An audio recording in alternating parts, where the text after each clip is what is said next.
Here's 10 tips you should use to carry on Killjoy in your ranked games. The first tip we've got is all about setting up your swarm grenades in the most optimal way. What you'll want to do is place them at least 5 meters away from any walls to make sure they cover the most ground possible. That way, any enemies that are caught in it will have to travel further to get out of it and take way more damage. A great way to use this is by combining 2 swarm grenades 10 meters apart from each other in a tight corridor. For example, here on B walkout on split. Since attackers like to wall off the cross, they're boxed in, making them prime targets for some nanobot damage. The next thing is that you don't always have to play for a 5 kill hold solo dolo. You don't always have to play heavy on a site. A good Killjoy mixes it up, sometimes playing a kill setup and other times an information one. Of course, the value of getting 3 kills when the enemy pushes is obvious, but if you're always playing that way, you're going to get avoided. So instead, play for information and carry that way. For example, on Ascent, you can do this by placing your turret on top of the box on B site watching main and putting your alarm bot in mid so that you're covering any walk up through mid or B while yourself sit in CT spawn. By placing your setup wide like this, it means that the rest of your team can stack A site without having to worry about having their back watched, since one person is able to keep an eye on everything else.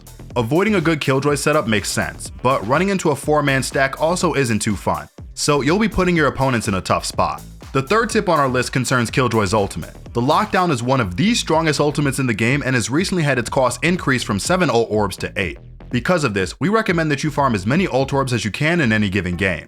If nobody else is close to a useful ultimate, make sure you're the one grabbing any orbs you're able to find. Having the lockdown available 3 to 4 times a half will grant you the ability to clear out an entire site whether you're taking or retaking the area. It's especially powerful on a map like Fracture where there are 4 different orbs to choose from every single round, giving a very real possibility of having your ultimate available every 2 rounds when taking kills, deaths, plants, and defuses into consideration. We suggest checking to see any enemy's ultimates before using your own as well. Ultimates like Brimstone's and Sova's counter Killjoy's lockdown and can completely nullify its effects by breaking it before it goes off. Of course, that doesn't mean that you can never use it when the enemy Brim or Sova has theirs, as that would simply end in a Cold War situation where neither of you would want to use theirs first. But you should consider it. If you think you can win the ult race on the second try, it might be worth just getting both out. But you can also be smart about it and pretend to not be aware of the race. Place your Killjoy ultimate in the typical spot where you have your team group up on the opposite side of the map.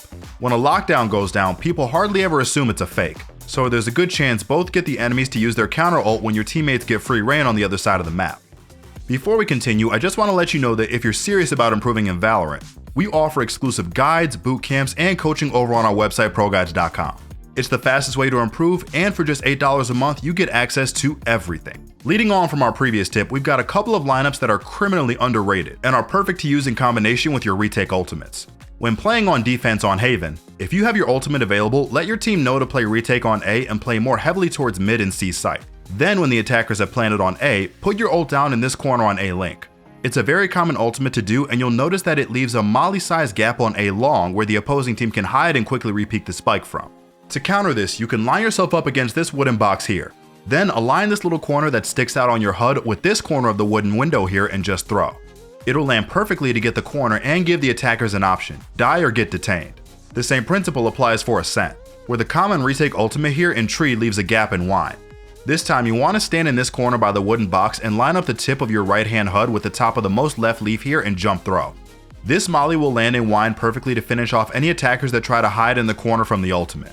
Next up, we're going to talk about lurking, specifically on attack. Killjoy's lurk potential isn't quite as strong as Cypher's, since she has to stay in range of her utility which makes noise and is easily visible. But there are still advantages to using KJ to lurk, and here's how you do it right. You want to gain information and sneak up behind defenders when they rotate. You should set up a turret or alarm bot watching the area that you aren't in to get information on any pushes by the defenders. And use information from your team and what you hear to determine where you can push without being punished. Let's take Ascent as an example. Your team decides to push A, so you decide to get information on whether or not the defenders will push up B and lurk mid. Place your turret and tiles down here facing towards B main and just chill with it for a little while, taking care to avoid any utility that might give away your location. What you're waiting for is information from your teammates or footsteps that would indicate that the mid and or B player has left the area and rotated towards A. You can then quickly follow up in the gap they left behind, again making sure you avoid any utility that might detect you. And there you are, behind the defending team, ready to snap up some easy kills from behind if they decide to rotate. Once you've taken space in an area you think the other team wouldn't expect you, call for your team to quickly rotate to the other site and watch as the enemies run into you with knife in hand. It's just one example of a number of ways you could make this work, by lurking through various areas on different maps and getting a variety of timings. Make sure to not do this every round, however, because after a while, the defenders will just sit and wait for you, making them prime targets for a nice fast rush onto site. This next tip is for those Killjoy players that feel like they're being abandoned on site. Often as a Killjoy, you're expected to stop a full 5-man rush on your own, and even with all your utility, it's not that realistic. A better way to play if you're alone on site is to play anti-plant to stall the planter and drive them into the open to be spammed. It also gives your team time to rotate before the plant goes down, meaning that while the spike is being planted for those 4 seconds, you have a number advantage since the planter can't fight. This works best in areas like default plant on A site Pearl or B site on Icebox. Just wait until you hear the bomb being tapped and spam the planter either from Art on Pearl or from Site or Snowman on Icebox. Next up, we're talking about the importance of Killjoy's post-plant potential. Far too often in games, we see Killjoys continuing to fight and take 1v1s after the bomb has been planted. If you still have any utility left over, it's far more useful to use it for post-plant to delay the defuse rather than to try and stop the enemy team from retaking site through aim alone. So once the bomb is down, set up your mollies on the bomb or go get ready to throw some lineups if you're so inclined. Of course, there's some expectations if you're in a 1v4 with lots of time on the spike. You're going to have to be a bit more aggro, since you don't have enough stall to stop all. But if the round is even, or especially if you're up in numbers, just make sure you don't die. Stalling the defuse for as long as possible is a much easier and safer way to secure the round. The next tip we've got is all about awareness. Now, it might be obvious, but you should be very aware of any time you spend out of range of your utility. Rival players will take any opportunity to sneak past your turret and alarm bot, so make sure you pay attention when you're out of range.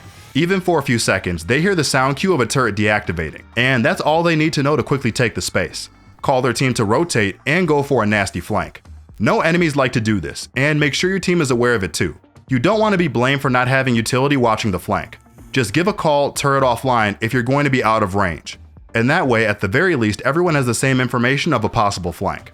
Our penultimate piece of advice is about making sure you aren't giving away crucial info on Killjoy. When you aren't in range of your utility, it's actually worse than useless. It lets the enemies know that the area is clear of your presence. That's why you should retrieve your utility if you decide to go out of its range for a prolonged period of time. By pulling it back, you'll have it back after a short cooldown, ready to be used again for information in the area you decided to move to. And worst case scenario, even if you don't use it at all, at the very least, it's safe in your hotbar instead of out there in the battlefield helping the enemies. Our final tip is on how to peek using Killjoy's utility. Her turret is a great way to displace the enemy's crosshair, and take information on whether or not you're being held at the same time. Just deploy the turret out as wide as you can from the corner, and either you can wait to see if it's detected, or swing out immediately after. It's a more powerful tool for diverting the opposing player's crosshair since it takes 3 bullets with a rifle to break, meaning they'll have to spray it down instead of a simply flick to it and back, giving you the edge in the ensuing gunfight. And there you have it, folks, 10 top tips to carry in your ranked games with Killjoy. Let us know what agent you'd like us to do a guide on next in the comments. And as always, leave a like and subscribe for more content just like this.